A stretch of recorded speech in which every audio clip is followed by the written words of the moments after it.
The morning started like any other day at sea. Elena Rodriguez stood on the deck of the research boat, her camera ready to capture images of the coral reefs below. The sun was just beginning to warm the Filipino waters, and she could already see schools of fish dancing beneath the surface. This was her third day on the expedition, and everything had gone smoothly so far. Elena was a marine biologist, someone who had spent years studying ocean life. At 34, she had been on dozens of research trips, but there was something special about this one. The coral reefs they were documenting were some of the most beautiful she had ever seen. Vibrant colors, healthy fish populations, and crystal clear water that seemed to go on forever. The crew was small, just 5 people including herself. There was Captain Antonio, who had been sailing these waters for 20 years. 2 research assistants, both fresh out of university and eager to learn, and Miguel, the boat's engineer, who kept everything running smoothly. They had become a tight-knit group over the past few days, sharing meals and stories as they moved from one dive site to another. But the ocean is unpredictable. By noon, Elena noticed the sky beginning to change. Dark clouds were forming on the horizon, moving faster than they should. Captain Antonio saw it too. His face grew serious as he checked the weather radio. What he heard made his jaw tighten. A tropical storm was approaching, and it was moving much faster than the forecasts had predicted. They had maybe 2 hours before it would hit them. The captain immediately gave orders to secure everything and head back to port. Everyone moved quickly, tying down equipment and preparing the boat for rough seas. Elena worked alongside the others, her heart beginning to race. She had been through storms before, but something about the speed of those approaching clouds made her nervous. The wind was already picking up, and the gentle waves they had enjoyed all morning were growing larger and more aggressive. They were still an hour from shore when the storm caught them. The sky turned almost black, and the rain came down so hard it felt like needles against exposed skin. The boat pitched and rolled as waves grew taller than Elena had ever seen.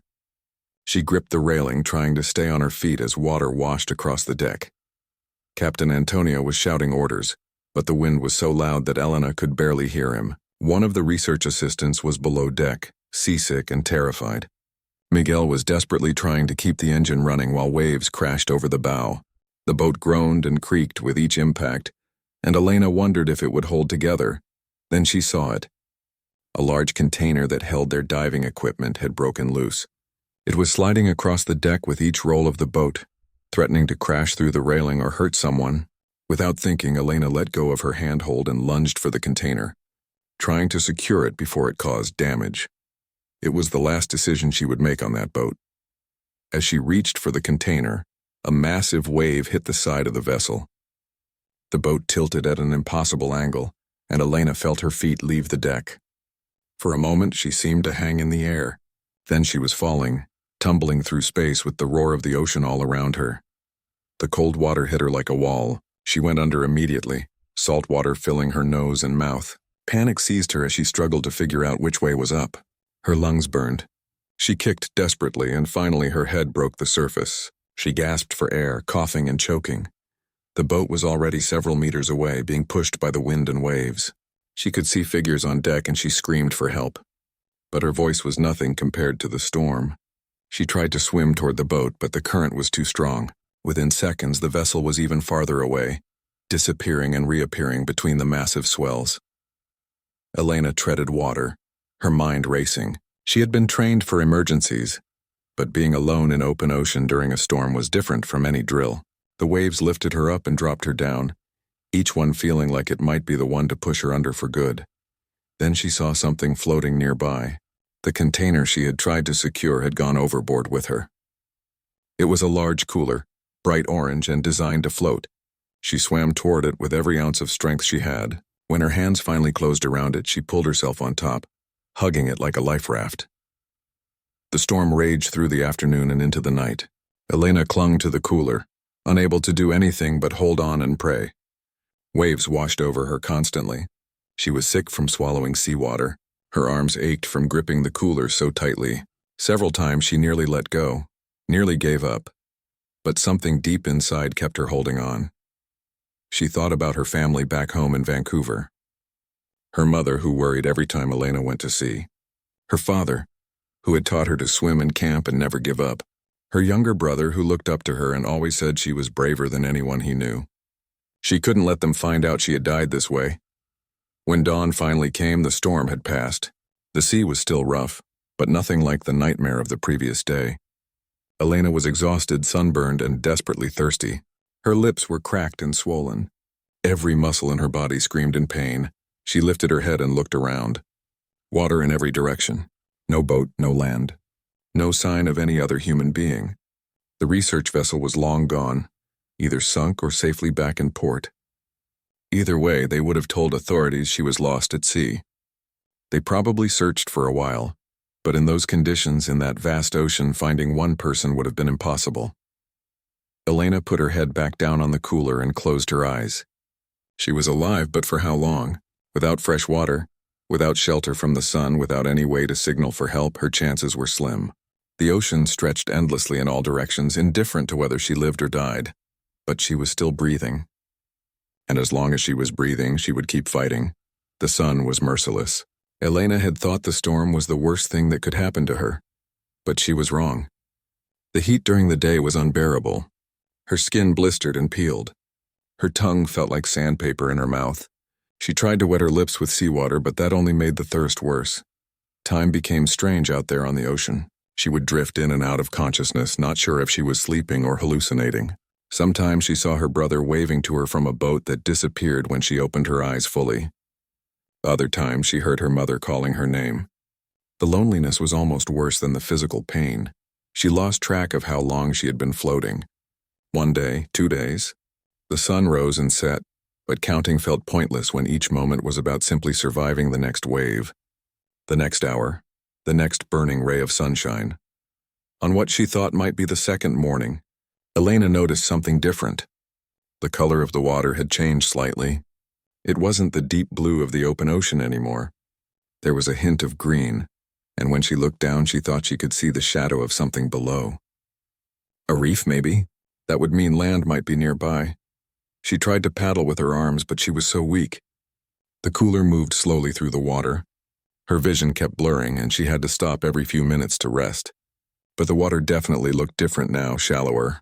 And was that a bird? Yes, a white seabird circling overhead. Birds meant land. Hope gave her a burst of energy she didn't know she still had. She paddled harder, ignoring the pain in her shoulders, and then she saw it. A dark line on the horizon that didn't move like a wave. Land. An island. It took her another hour to get close enough to see details. The island was small, covered in green vegetation with rocky shores. She couldn't see any buildings, any boats, any signs of people. But it was solid ground, and right now that was all that mattered. The waves helped push her toward the shore. When she felt sand beneath her feet, she nearly cried. She stumbled through the shallow water, fell to her knees on the beach, and just lay there. The sand was hot against her burned skin, but she didn't care. She wasn't in the water anymore. Elena must have passed out because when she opened her eyes again, the sun had moved across the sky. Her throat was so dry it hurt to breathe. Water. She needed fresh water, or she would die on this beach after surviving the storm and the ocean. She forced herself to sit up and look around. The beach was narrow, maybe 20 meters wide, with dense jungle starting where the sand ended. Rocks jutted out on both sides, forming small coves. The island didn't look big. She could probably walk around the entire thing in a few hours if she had the strength. But first, water. She knew from her training that most tropical islands had some source of fresh water. Springs, rain collection, something. She crawled toward the tree line, every movement taking enormous effort. Her legs kept giving out. Her vision was spotty. But she kept moving. Just inside the jungle, she found a small pool of water collected in a depression between rocks. She didn't even stop to check if it was safe. She plunged her face into it and drank.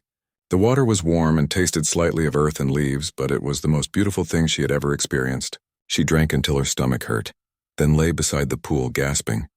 After resting, Elena forced herself to explore a bit more. She found that the pool was fed by a tiny spring that trickled down from higher ground. The water was clear where it emerged from the rocks. This was good. This meant she wouldn't die of thirst, at least not immediately. As her mind cleared with hydration, Elena started to think more practically. She needed shelter. She needed food.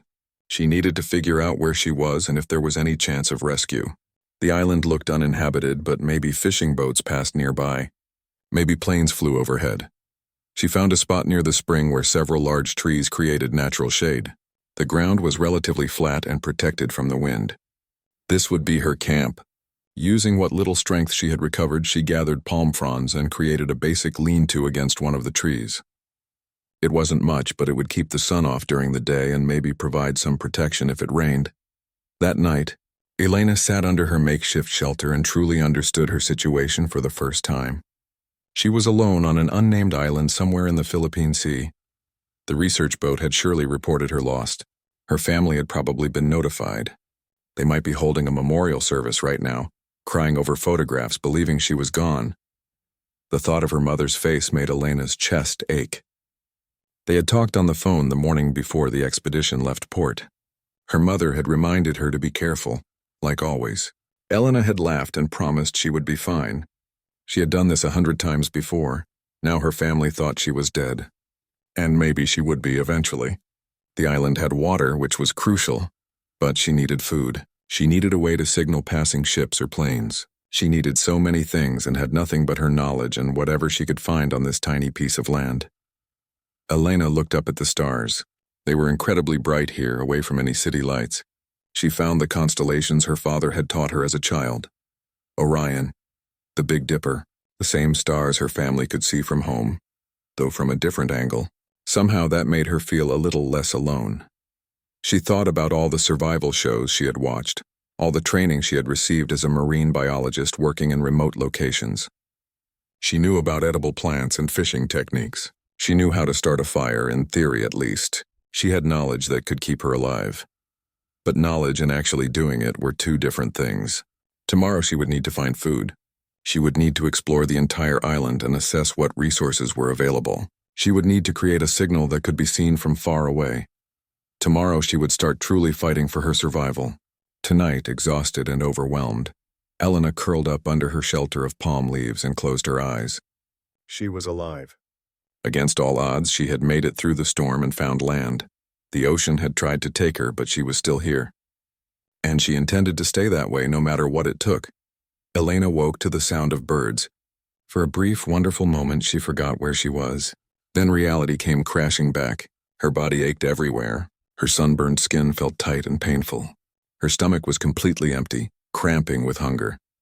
She crawled out from under her shelter and drank from the spring. The water helped, but it didn't solve the bigger problem. She needed food, and she needed it soon. Her body had already been through so much. Without nutrition, she would weaken quickly. The island was small enough that Elena could walk its perimeter in about 2 hours. She moved slowly, studying everything. Coconut palms grew in several places, their fruit hanging high above the ground. She found some that had fallen naturally, but most were old and dried out. The fresh ones were at least 20 feet up, and she had no idea how to climb a palm tree. Near the rocks on the eastern shore, she discovered tide pools teeming with small crabs and fish. Her heart lifted. This was something she could work with. She tried to catch the crabs with her bare hands, but they were too quick. After an hour of failed attempts, she sat back frustrated and hungry. Think, she told herself. You're a scientist. You solve problems. How do people catch crabs?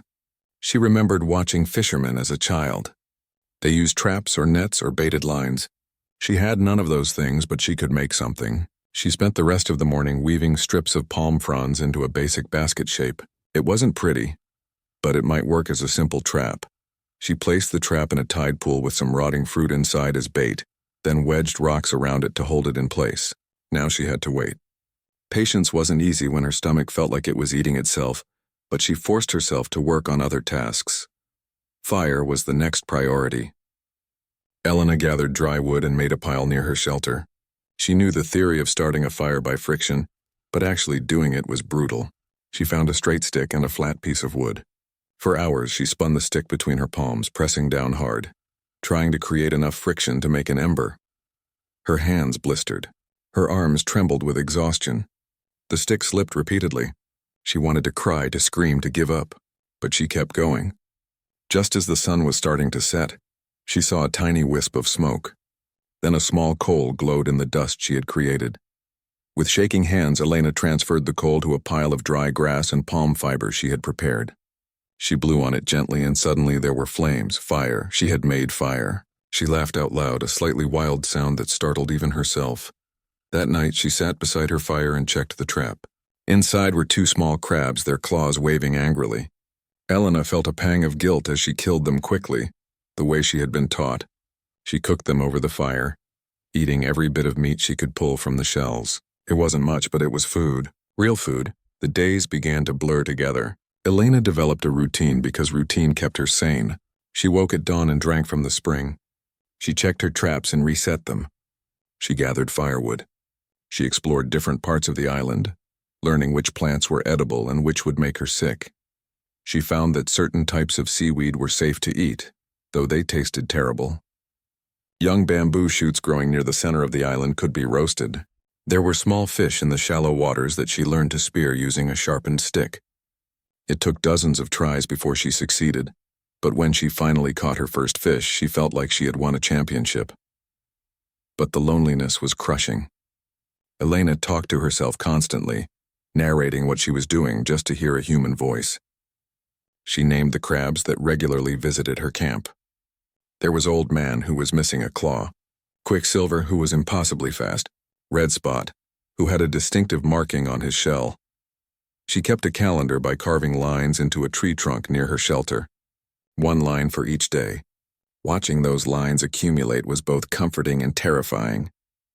Each mark meant she had survived another day, but it also meant another day that no rescue had come.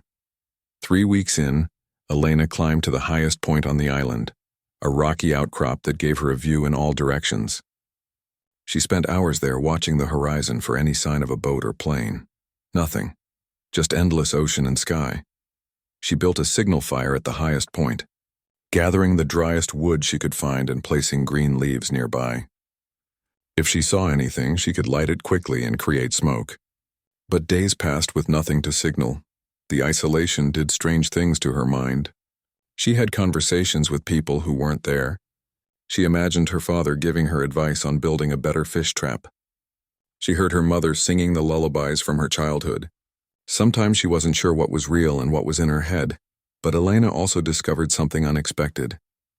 Parts of herself she never knew existed. She had always been someone who followed protocols, who worked as part of a team, who relied on equipment and backup plans. Here, there were no protocols, no team, no backup. Everything depended entirely on her, and she was managing. She was surviving. Every fish she caught, every fire she started, every day she made it through was proof that she was stronger than she had ever imagined. The island was teaching her things no classroom or research vessel ever could. She found herself studying the reef around the island with the same scientific curiosity she had always had. Even without equipment, she could observe patterns. The way certain fish only appeared at certain times, how the coral responded to the tides, which areas were healthiest. Part of her wished desperately that she could document it all, take samples, write papers. Another part of her just wanted to go home. On the 40th day, Elena sat on the beach watching the sunset. The sky was painted in shades of orange and pink that seemed too beautiful for how she felt inside. She was surviving, yes, but for what? Would anyone ever find her? Would she spend years on this island, growing old alone, talking to crabs? She thought about her research team. They would have completed the expedition without her. The data would be published. Someone else would analyze the photos she had taken in those first few days. Her work would continue, just without her there to see it. Her family would be moving forward too, she supposed. Grief would soften with time. They would remember her, talk about her at holiday dinners, but life would go on. That was how things worked. Elena drew a pattern in the sand with a stick. Maybe she needed to accept that this was her life now. This island, this ocean, this solitude. Maybe rescue wasn't coming. Maybe she needed to stop waiting for it and start truly living here instead of just surviving. But even as she thought it, she knew she couldn't give up hope completely. Hope was what got her through the storm. Hope was what kept her trying to catch that first fish even after failing so many times. She would keep watching the horizon.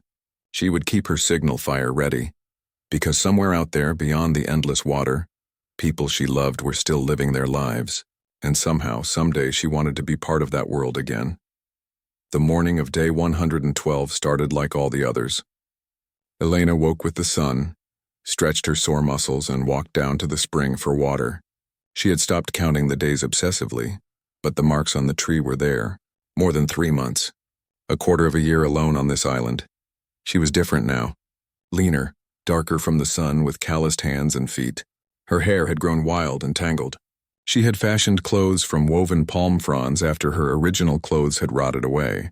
When she caught her reflection in a tide pool, she barely recognized herself. After checking her fish traps and eating a small breakfast of roasted fish and seaweed, Elena climbed to her usual spot on the high rocks. This was part of her routine. Every morning she scanned the horizon. Every morning she saw nothing but water, except today. At first she thought her eyes were playing tricks on her. A tiny dark spot on the horizon moving slowly. She stared until her eyes watered, afraid to blink in case it disappeared. But it stayed there, a boat, a fishing boat from the size of it. Elena's heart began to pound so hard she could hear it in her ears. This was it. This was the moment she had been preparing for. She scrambled down from the rocks, running faster than she had in months. Her signal fire was ready, always ready, at the highest point of the island. Her hands shook as she struck the fire starter stones together. Come on, come on. A spark caught in the dry grass. She blew on it gently, desperately. Flames started to grow. She fed the fire carefully, then began piling on the green leaves and fresh vegetation she had stored nearby. Thick white smoke billowed up into the clear morning sky. Beautiful visible smoke that rose high above the island. Elena stood next to it, waving her arms frantically, even though she knew the boat was still too far away to see her. She kept the smoke going strong, adding more green material whenever it started to thin. Her eyes never left that distant spot on the horizon. The boat seemed to be moving parallel to the island, not toward it. Fishing boats often traveled in patterns, she knew. They weren't looking for stranded people. They were looking for fish. Please, she whispered. Please see the smoke, please. For an hour she maintained the fire, her hope rising and falling with each moment. The boat continued its slow path across the horizon. It didn't change course. It didn't come closer. And then gradually it began to move away, getting smaller until it finally disappeared from view. Elena sank to her knees beside the dying fire. The smoke drifted away on the breeze. The ocean stretched empty and endless once again. She had been so close. Someone had been out there, real people on a real boat, and they had just sailed past without seeing her. The despair was overwhelming. She put her face in her hands and sobbed, her whole body shaking with the force of it. All these months of surviving, of hoping, of believing rescue would come. And when it finally came close, it had passed her by. For 2 days, Elena barely moved. She sat in her shelter, going through the motions of drinking water and eating because her body demanded it. But feeling nothing. What was the point? She could survive here for years, probably, but was that living? Growing old alone, talking to crabs, waiting for a rescue that might never come? On the 3rd day, something shifted. Maybe it was exhaustion from the despair. Maybe it was just stubbornness that ran deep in her family. But Elena got up, walked to the spring, and splashed cold water on her face. She looked at her reflection in the pool. You are not giving up, she said out loud to herself. That boat means there are fishing routes nearby. Where there's one boat, there will be others. She was right to hope, she realized. The boat proved that. She wasn't in some completely empty part of the ocean. Ships did pass this area, even if rarely. She just needed to be ready when the next one came, and she needed to make her signal even better. Elena spent the next week preparing. She cleared a large area on the beach, removing all the dark volcanic rocks and replacing them with white coral pieces she collected from the reef. She arranged them to spell out SOS in letters 20 feet tall. From the air, it would be clearly visible. She built 3 signal fires instead of 1, positioned at different high points around the island. She kept them all stocked with dry wood and green material. If she saw a boat or plane, she could light multiple fires and create even more smoke. She also created a signal flag using palm fronds tied to a long pole. It wasn't much, but movement caught the eye better than static objects. If she saw another boat, she could wave it from the highest point. 2 weeks after the fishing boat had passed, Elena was working on improving her shelter when she heard something unusual. A distant hum that didn't match the usual sounds of wind and waves and birds. She froze, listening hard. An engine. An airplane engine. She dropped everything and ran. Her legs pumped hard as she raced up the path to the highest point. The sound was getting louder. She could see it now, a small plane flying in the distance. It wasn't coming directly toward the island, but it was closer than the boat had been. Elena lit the nearest signal fire with shaking hands. The dry wood caught immediately, and she piled on the green leaves. Smoke rose into the sky. She grabbed her signal flag and waved it frantically overhead, jumping and shouting even though she knew they couldn't hear her. The plane continued on its path. It wasn't changing direction. They hadn't seen her. But then, just as she was about to lose hope again, the plane banked slightly. It was turning. Coming around, Elena's heart felt like it might explode. She kept waving, kept feeding the fire. The plane flew closer, then circled the island once. She could see it clearly now, see the markings on its side. It circled again, lower this time, and she knew without doubt that they had seen her. They had seen her SOS on the beach, seen the smoke, seen her waving.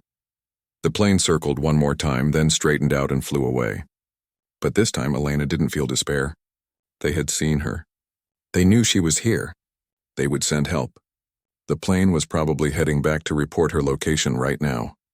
She kept the fire burning all day, adding wood whenever it started to die down. As the sun began to set, she allowed herself to believe. Tomorrow, maybe the next day, someone would come. A boat, a helicopter, something. After all this time, after everything she had endured, rescue was finally coming. That night, Elena sat beside her fire and looked up at the stars. The same stars she had looked at on her first night here, alone and terrified. She was still alone, but she wasn't terrified anymore. She had proven to herself that she could survive anything. The island had taken away everything familiar and forced her to find strength she never knew she had. Tomorrow she would go home. She would see her family again, feel her mother's arms around her, hear her brother's voice. She would sleep in a real bed, eat real food, take a hot shower.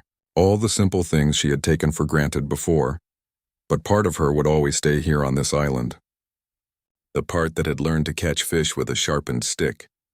The part that had made fire from nothing. The part that had refused to give up even when giving up seemed like the only reasonable option.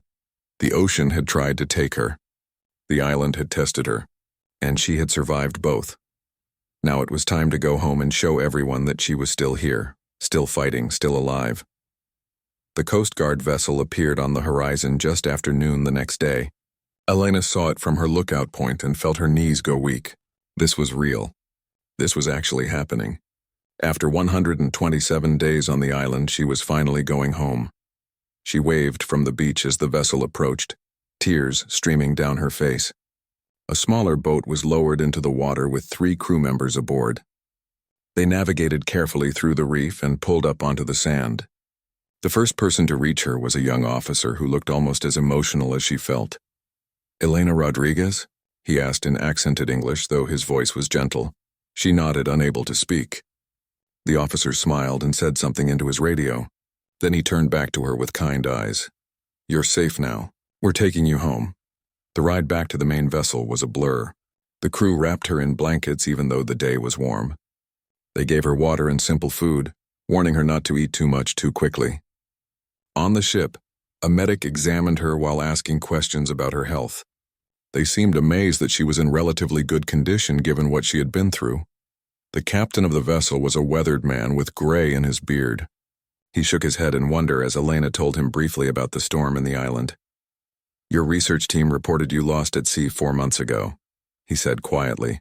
"Your family was notified. They held a memorial service for you 3 months back."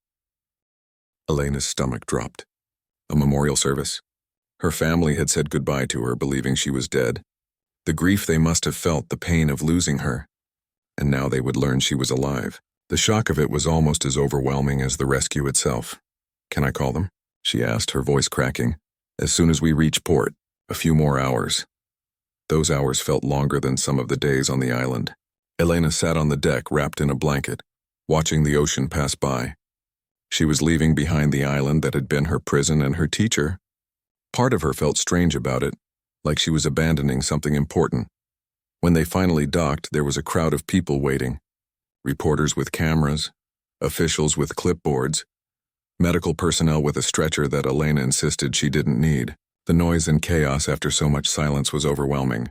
She felt herself starting to panic, her breath coming too fast. A nurse noticed and quickly guided her away from the crowd to a quieter area. "It's okay," the woman said softly. "You're safe. Just breathe." At the hospital, they ran tests and kept her overnight for observation. She was dehydrated and malnourished with several infections that needed treatment, but overall the doctors were impressed. She had survived remarkably well. That evening, they finally let her make the phone call. Her hands trembled as she held the phone, listening to it ring halfway around the world. Her mother answered on the second ring. "Hello? Mom," Elena whispered. "It's me." The sound that came through the phone was something between a gasp and a sob. Then her mother was crying, calling for Elena's father, saying words in Spanish too fast for Elena to follow. Her father got on the phone, his voice thick with emotion. "Elena? Is this really you?" "It's me, Dad, I'm alive." "I'm okay." She heard her brother shouting in the background, heard all three of them crying and laughing and talking over each other. The conversation was chaotic and beautiful and painful all at once. They had mourned her. They had scattered flowers in the ocean in her memory. They had sorted through her belongings, keeping items that reminded them of her, and now she was back like someone returning from the dead. The story made international news. "Woman survives 127 days alone on deserted island." The headlines were everywhere. Elena gave one brief interview to satisfy the media attention, then refused all others. She didn't want to be famous. She just wanted to go home. But going home was harder than she expected. The flight back to Vancouver felt surreal. Her family met her at the airport, and the reunion was everything she had dreamed about on the island. Her mother held her and wouldn't let go. Her father kept touching her face like he couldn't believe she was real. Her brother, usually so reserved, cried openly. Yet in the days that followed, Elena struggled. The city felt too loud, too crowded, too fast. She would wake up at night in a panic, forgetting where she was, reaching for her signal fire. Sudden noises made her jump. Being in crowded places made her anxious and breathless. Her mother noticed her flinching during dinner one night when a pot fell in the kitchen. "Maybe you should talk to someone," she suggested gently. "A professional." Elena resisted at first, but the nightmares got worse. She would dream about the storm, about drowning, about being trapped on the island forever. She started seeing a therapist who specialized in trauma. Slowly, she began to understand what she was dealing with. Post-traumatic stress. It had a name, and it was real, and it wasn't her fault. The guilt was the hardest part. She had survived when others lost at sea hadn't. She had been given this second chance at life, and some days she didn't know what to do with it. Why had she lived? What was she supposed to do now? Her therapist helped her understand that survivor's guilt was normal, that she didn't need to have all the answers. That healing would take time. Months passed. Elena slowly rebuilt her life. She went back to work part-time, though she couldn't bring herself to go out on research vessels yet. The ocean had given her back her life in a strange way, teaching her strength she never knew she had. But it had also taken something from her, a sense of safety she wasn't sure she would ever fully recover. One day, almost a year after her rescue, Elena was working at her desk when she had an idea. She opened her laptop and began to write. Not about the trauma or the fear, but about the island itself. The reef ecosystem she had observed. The patterns of fish behavior. The way the coral responded to tidal changes. She wrote for hours, pulling details from memory, sketching diagrams, noting observations. When she finished, she had the outline of a research paper. It wasn't based on sophisticated equipment or controlled studies. It was based on pure observation, the kind of fundamental fieldwork that had founded marine biology in the first place. She submitted it to a journal, not sure if they would take it seriously. But they did. The paper was published 6 months later, highlighting how even isolated ecosystems could teach researchers about coral resilience and adaptation. Elena also started giving talks about maritime safety. She advocated for better emergency protocols and improved beacon technology. If her experience could help prevent someone else from going through what she had, then maybe there was meaning in it. She never went back to that specific island. She wasn't sure she could handle it emotionally, but she looked it up on maps and learned its official name. It was marked as uninhabited, just a tiny dot in a vast ocean. To most people, it was nothing special. To Elena, it was the place where she had died and been reborn, where she had lost everything familiar and found something unexpected inside herself, where she had learned that she was stronger than she ever imagined, more resilient than she knew, more capable than she believed. 2 years after her rescue, Elna stood on a beach in Vancouver watching the sunset. The ocean stretched before her, vast and powerful and unknowable. She had feared it, survived it, and now she was learning to trust it again.